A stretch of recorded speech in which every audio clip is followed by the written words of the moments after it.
보살님들, 안녕하십니까? 오늘은 많은 분들이 고민하고 계시는 문제에 대해 말씀드리려 합니다. 나이가 들수록 친구들이 하나둘씩 멀어져 가고 새로운 인연을 만들기도 어려워지는 현실 말입니다. 혹시 이런 생각 해보신 적 없으십니까? 예전에는 함께 웃고 떠들던 친구들이 지금은 연락도 뜸해지고 만나자고 해도 이런저런 핑계로 만나기 어려워졌다고 말입니다. 특히 은퇴 후 집에만 있다 보니 사람 만날 일도 줄어들고 자식들은 자식들대로 바쁘고 배우자마저 먼저 떠나신 분들도 계시죠. 그러면서 마음 한구석에서는 이런 걱정이 스멀스멀 올라옵니다. 이렇게 혼자 있으면 외로워서 어떻게 살지, 친구라도 있어야 하는 게 아닌가. 사람은 역시 사회적 동물인데 혼자 있으면 안 되는 게 아닌가 하는 생각들 말입니다. 하지만 오늘 제가 부처님의 가르침을 통해 전해드리고 싶은 말씀은 이것입니다. 노후의 친구가 꼭 필요한 것만은 아니라는 것입니다.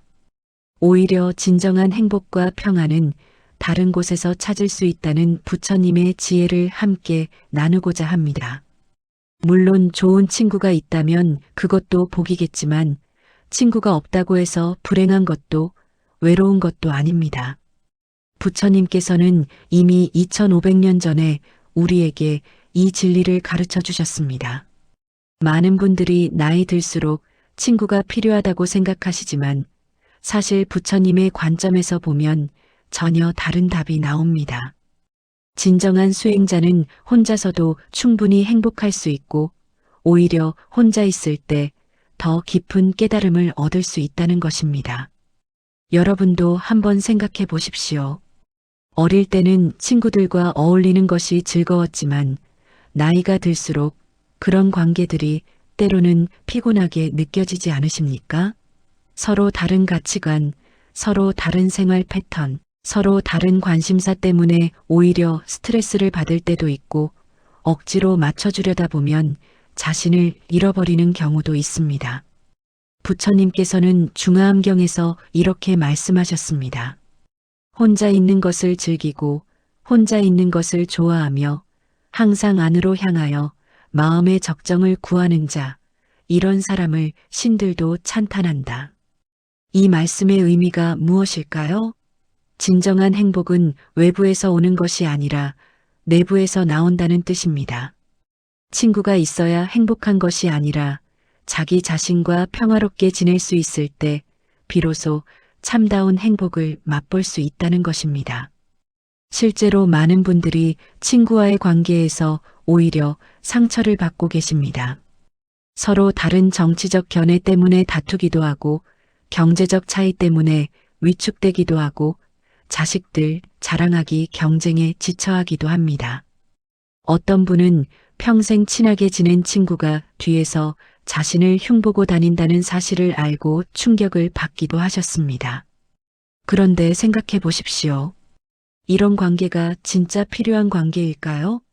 부처님께서 말씀하신 참다운 친구의 기준에 과연 맞을까요? 오늘 저는 부처님의 가르침을 통해 노후에 친구가 필요 없는 이유 3가지를 말씀드리겠습니다. 이 말씀을 듣고 나시면 여러분도 혼자 있는 시간이 외롭지 않고 오히려 소중하게 느껴지실 것입니다. 그리고 굳이 억지로 친구를 만들려고 애쓰지 않아도 충분히 행복할 수 있다는 확신을 가지게 되실 것입니다.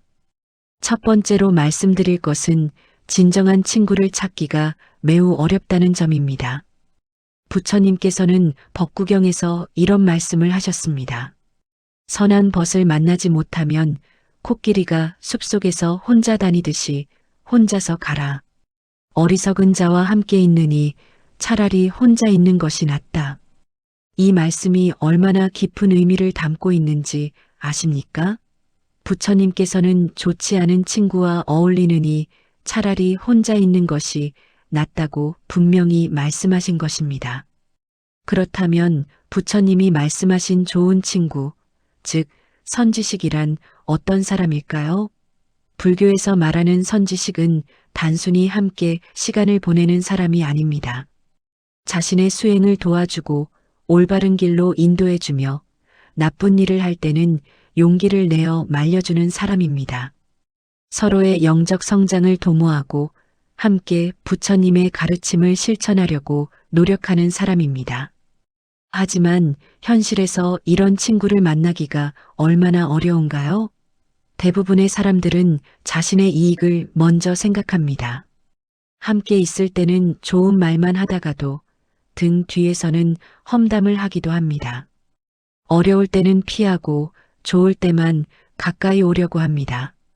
특히 나이가 들면서 이런 경험들을 더 많이 하게 됩니다.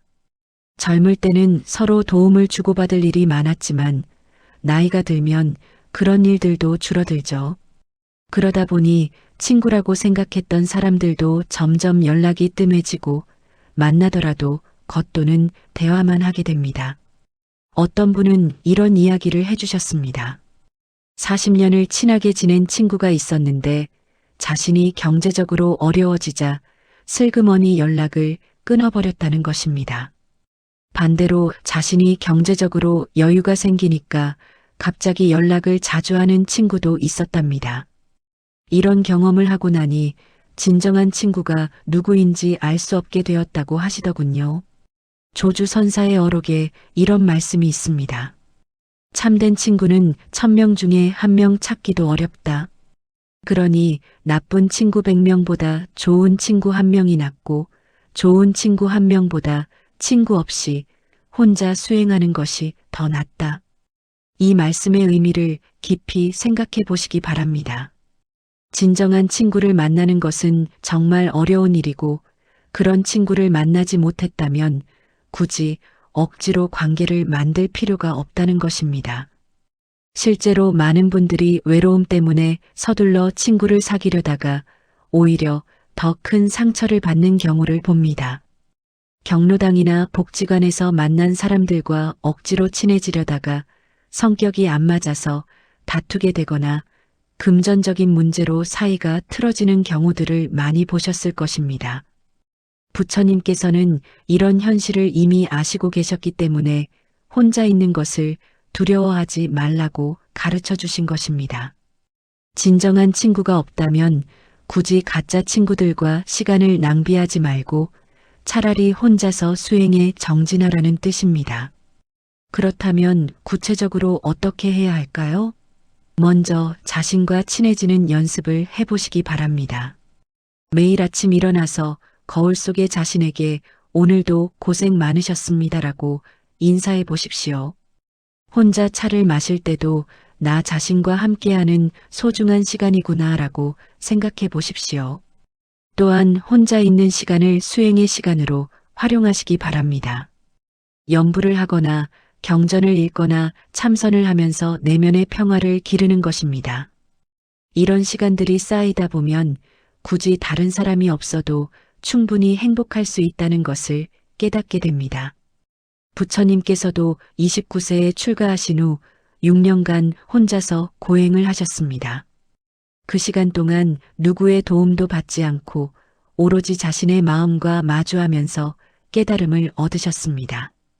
우리도 부처님을 본받아 혼자 있는 시간을 두려워하지 말고 오히려 그 시간을 통해 자신을 더 깊이 알아가는 기회로 삼아야 합니다. 두 번째로 말씀드릴 것은 나이가 들수록 집착을 내려놓아야 한다는 점입니다. 부처님께서는 중부경전에서 이렇게 말씀하셨습니다. 모든 고통의 원인은 집착에서 나온다. 사람에 대한 집착, 관계에 대한 집착, 소유에 대한 집착이 우리를 괴롭게 한다. 친구에 대한 욕구도 결국은 하나의 집착입니다. 친구가 있어야 행복할 것이다. 사람들과 어울려야 외롭지 않을 것이다라는 생각 자체가 집착인 것입니다. 이런 집착 때문에 오히려 마음이 불안해지고 괴로워집니다. 용수보살의 중간론에서는 이렇게 설명합니다. 모든 것은 연기법에 의해 생멸한다. 인연이 되면 생기고 인연이 닿으면 사라진다. 이것을 받아들이는 것이 지혜이다. 인간관계도 마찬가지입니다. 인연이 되어 만난 사람들은 언젠가는 헤어지게 되어 있습니다. 젊을 때 함께했던 친구들도, 직장에서 만난 동료들도, 심지어 가족들까지도 모두 언젠가는 떠나게 됩니다. 이것이 세상의 이치이고 이를 받아들이는 것이 진정한 지혜입니다. 그런데 많은 분들이 이 당연한 이치를 받아들이지 못하고 계속 집착하려고 합니다. 이미 관계가 소원해진 친구와 억지로 연락을 유지하려고 하거나 새로운 친구를 만들어야 한다는 강박에 시달리기도 합니다.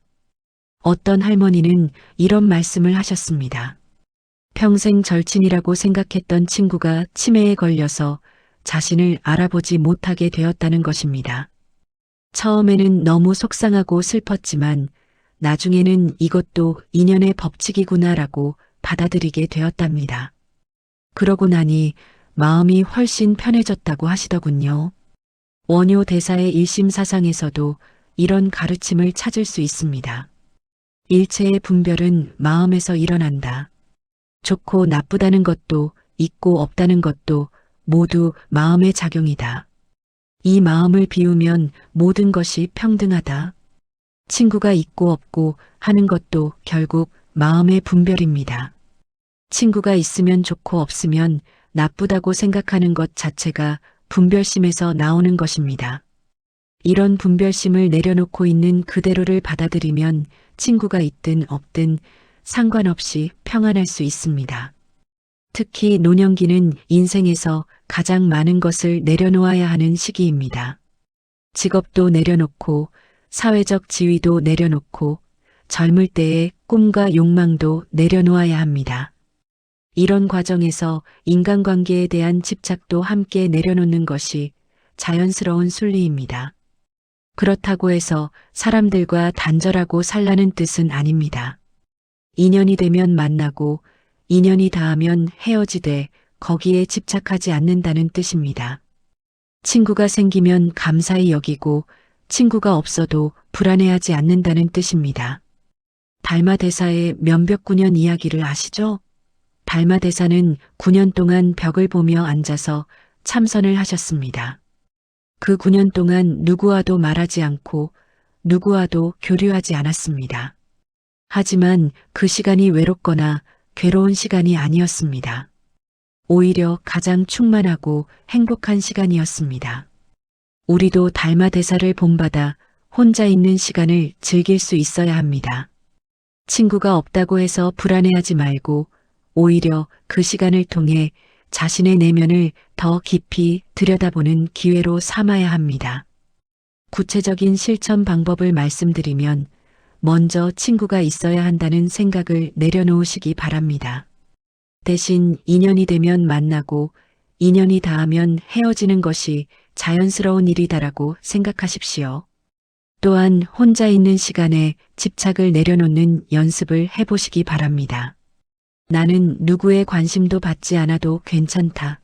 나는 혼자서도 충분히 행복할 수 있다라고 마음속으로 되뇌어 보십시오.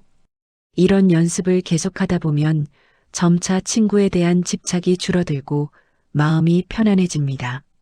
세 번째로 말씀드릴 것은 진정한 행복은 내면에서 나온다는 점입니다. 부처님께서는 법구경에서 이렇게 말씀하셨습니다. 자신이야말로 자신의 의지처이다. 남이 어찌 자신의 의지처가 될 수 있겠는가? 잘 다스려진 자신이야말로 얻기 어려운 의지처이다. 이 말씀의 핵심은 진정한 행복과 평안은 다른 사람에게서 얻는 것이 아니라 자기 자신에게서 나온다는 것입니다. 친구가 있다고 해서 행복해지는 것이 아니고 친구가 없다고 해서 불행해지는 것도 아닙니다. 행복은 오로지 자신의 마음가짐에 달려 있습니다. 육조 해능대사의 단경에 이런 말씀이 있습니다. 보리본무수 명경역비대 본래 무임을 하쳐야진의 보리에는 본래 나무가 없고 밝은 거울도 본래 대가 아니다. 본래 한 물건도 없는데 어느 곳에 먼지가 붙겠는가. 이 개송의 의미는 우리의 본성은 본래 깨끗하고 완전하다는 뜻입니다. 외부의 조건에 의해 행복해지거나 불행해지는 것이 아니라 본래 우리 안에 모든 것이 갖추어져 있다는 것입니다. 많은 분들이 외로움을 느끼는 이유는 자신의 내면에 집중하지 않고 계속 바깥쪽으로만 관심을 향하기 때문입니다. 친구가 없으면 외롭고 사람들이 관심을 주지 않으면 서운하고 연락이 안 오면 불안해합니다.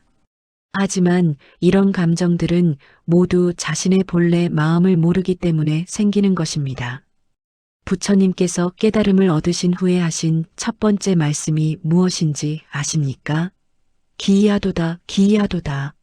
일체 중생이 열애의 지혜덕상을 구족하고 있거늘 다만 망상 집착으로 인하여 증득하지 못하는구나.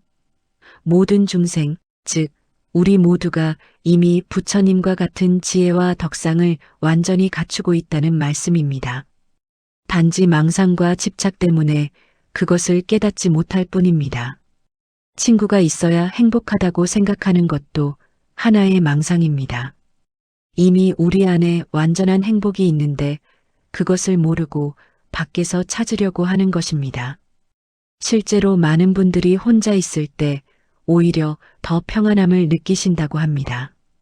다른 사람 눈치 보지 않아도 되고 억지로 대화할 필요도 없고 자신만의 시간을 온전히 즐길 수 있기 때문입니다. 이런 경험이 바로 내면의 행복을 맛보는 경험입니다. 원각경에서는 이렇게 설명합니다.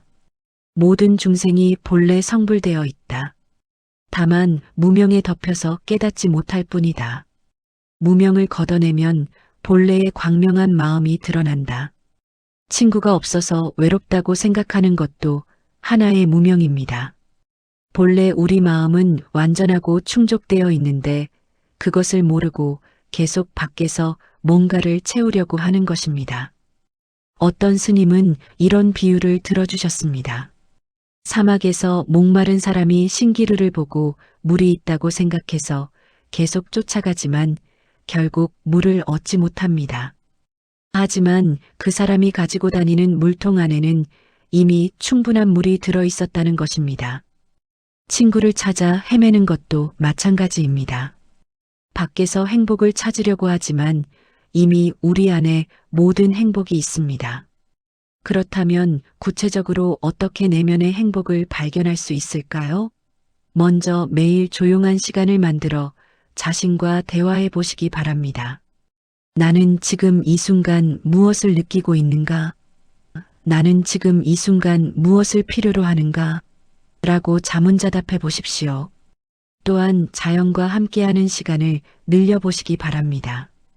혼자서 산책을 하거나 공원에 앉아서 나무와 꽃을 바라보거나 새소리를 들어보십시오.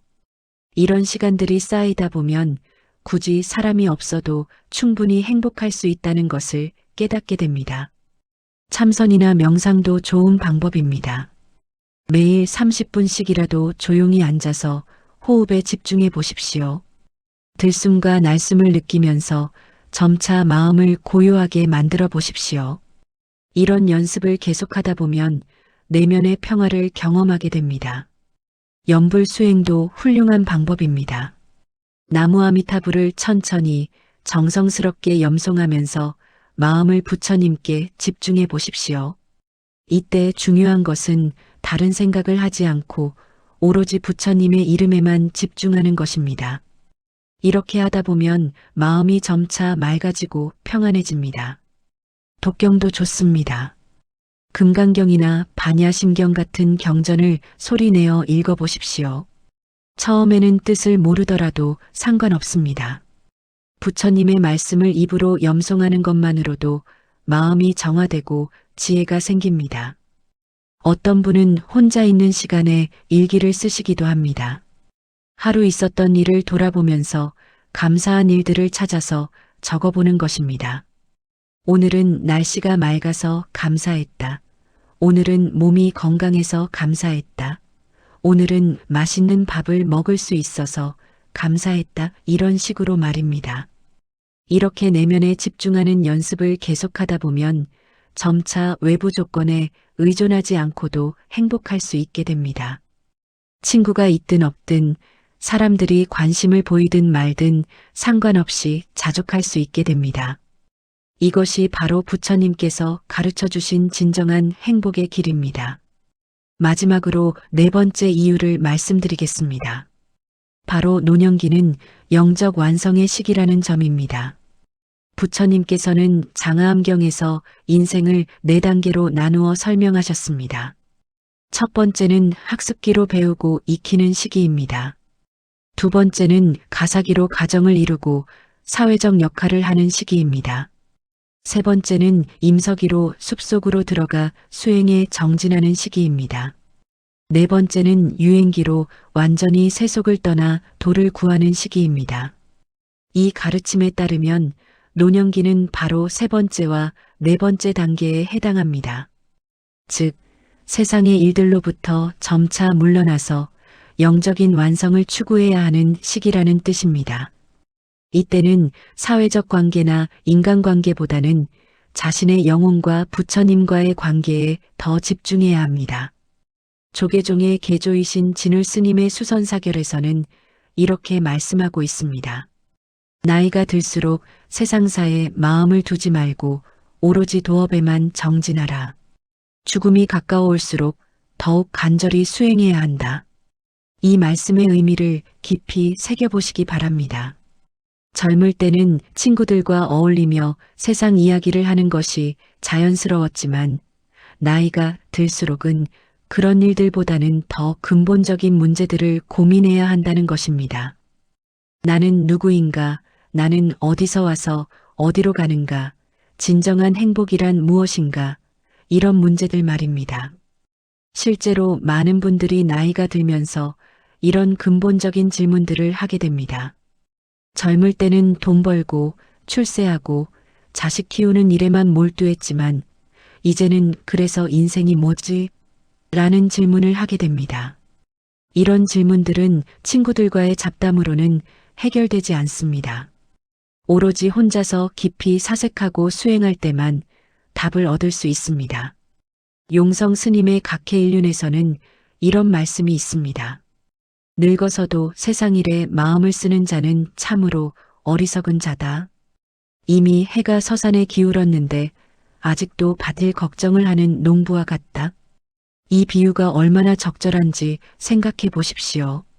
해가 지려고 하는데 아직도 밭일 걱정을 하는 농부는 정말 어리석어 보입니다.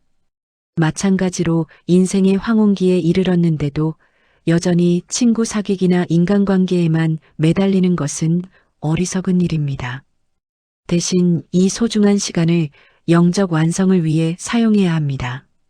부처님의 가르침을 더 깊이 공부하고 참선이나 연부를 통해 마음을 닫고 자비심을 기르는 일에 집중해야 합니다. 이런 일들은 혼자서 할 수 있는 일들입니다. 오히려 다른 사람들과 어울리면 집중력이 분산되고 잡념이 많아집니다. 부처님께서 열반에 드시기 전에 아난존자에게 하신 마지막 당부도 바로 이것이었습니다. 아나나 자등명 법등명하라. 자신을 등불로 삼고 법을 등불로 삼아라. 다른 것에 의지하지 말라.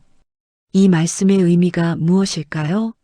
다른 사람에게 의지하지 말고 자기 자신과 부처님의 가르침에만 의지하라는 뜻입니다. 친구에게 의지해서 외로움을 달래려고 하지 말고 자신의 내면과 부처님의 법에 의지해서 진정한 평안을 얻으라는 것입니다. 실제로 많은 고승대덕들이 말년에는 혼자서 조용히 수행하며 지내셨습니다. 성철 스님도 해인사 백년암에서 홀로 정진하셨고 경어 스님도 오대산 상원사에서 혼자 수행하셨습니다. 이분들이 외로워서 그렇게 하신 것이 아닙니다. 진정한 깨달음은 오로지 혼자일 때만 얻을 수 있다는 것을 아셨기 때문입니다. 물론 모든 분들이 스님처럼 완전히 세상을 등지고 살 수는 없습니다. 하지만 적어도 마음가짐만큼은 그런 자세를 가져야 한다는 뜻입니다. 친구들과의 만남보다는 부처님과의 만남을 더 소중히 여기고 세상 이야기보다는 법문을 더 즐겨 듣고 잡념보다는 수행에 더 집중해야 한다는 것입니다. 구체적인 실천 방법을 말씀드리면 먼저 하루 중 일정 시간을 부처님께 바치는 시간으로 정하시기 바랍니다. 아침에 일어나서 부처님께 삼배를 올리고 경전을 읽고 참선이나 염불을 하는 시간을 만드는 것입니다. 이런 시간들이 쌓이다 보면 점차 마음이 청정해지고 지혜가 생깁니다. 또한 가능하면 사찰에 자주 가시기 바랍니다. 법회에 참석해서 스님의 법문을 듣고 다른 불자님들과 함께 수행하는 것도 좋습니다. 하지만 여기서도 중요한 것은 사교적인 만남보다는 수행에 집중하는 것입니다. 경전 공부도 게을리하지 마시기 바랍니다. 매일 조금씩이라도 부처님의 말씀을 읽고 그 뜻을 새기려고 노력하십시오. 처음에는 어렵더라도 계속 읽다 보면 점차 이해가 깊어집니다. 사경도 좋은 수행입니다. 부처님의 말씀을 직접 써보면서 한 글자 한 글자에 정성을 기울이는 것입니다.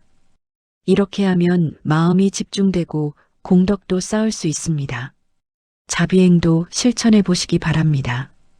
이웃에게 선행을 베풀거나 어려운 사람들을 도와주거나 동물들에게 먹이를 주는 일 등을 통해 자비심을 기를 수 있습니다. 이런 일들은 혼자서도 충분히 할 수 있는 일들입니다. 무엇보다도 죽음을 준비하는 마음가짐을 가지시기 바랍니다. 이것이 부처님께서 가르쳐 주신 가장 중요한 수행 중 하나입니다. 죽음을 두려워하지 말고 오히려 죽음을 통해 더 큰 깨달음을 얻을 수 있도록 준비하는 것입니다. 보살님들, 지금까지 노후에 친구가 필요 없는 이유 3가지를 말씀드렸습니다. 첫째, 진정한 친구를 찾기가 매우 어렵다는 점입니다. 부처님께서 말씀하신 선지식과 같은 진정한 친구는 1000명 중에 1명 찾기도 어렵습니다. 그런 친구를 만나지 못했다면 굳이 억지로 관계를 만들려고 애쓸 필요가 없습니다. 나쁜 친구 100명보다 혼자 있는 것이 더 낫다고 부처님께서도 말씀하셨습니다. 둘째, 나이가 들수록 집착을 내려놓아야 한다는 점입니다. 친구에 대한 욕구도 결국은 하나의 집착입니다. 모든 인연은 생겨났다가 사라지는 것이 자연의 법칙입니다. 이 법칙을 받아들이고 관계에 대한 집착을 내려놓을 때 진정한 평안을 얻을 수 있습니다. 셋째, 진정한 행복은 내면에서 나온다는 점입니다. 우리는 본래 완전한 존재이고 이미 모든 행복을 갖추고 있습니다. 단지 그것을 모르고 계속 밖에서 찾으려고 할 뿐입니다. 자신의 내면에 집중하고 수행을 통해 본래의 마음을 발견할 때 진정한 행복을 맛볼 수 있습니다. 넷째, 노년기는 영적 완성의 시기라는 점입니다. 인생의 황혼기에 이르렀을 때는 세상일보다는 도업에 정진해야 합니다. 부처님의 가르침을 깊이 공부하고 수행을 통해 마음을 닫고 죽음을 준비하는 것이 이 시기에 가장 중요한 과업입니다. 이 4가지 이유를 깊이 새겨서 더 이상 친구가 없다고 해서 외로워하거나 불안해하지 마시기 바랍니다. 오히려 혼자 있는 시간을 소중하게 여기고 그 시간을 통해 자신을 더 깊이 알아가고 부처님의 가르침을 체득하는 기회로 삼으시기 바랍니다. 부처님께서는 이미 2500년 전에 우리에게 이 모든 것을 가르쳐 주셨습니다. 나 자신이 나의 주인이다. 나 말고 누가 나의 주인이 되겠는가? 이 말씀처럼 우리는 스스로가 자신의 주인이 되어야 합니다.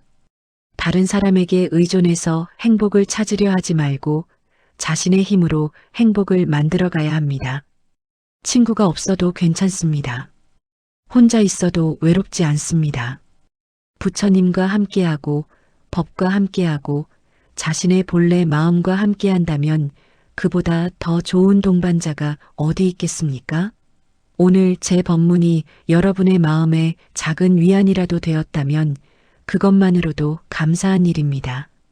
앞으로도 부처님의 가르침에 따라 지혜롭고 자비로운 삶을 살아가시기를 간곡히 부탁드립니다. 이 법문의 공덕으로 모든 중생이 고통에서 벗어나고 진정한 행복을 얻기를 발언합니다. 감사합니다.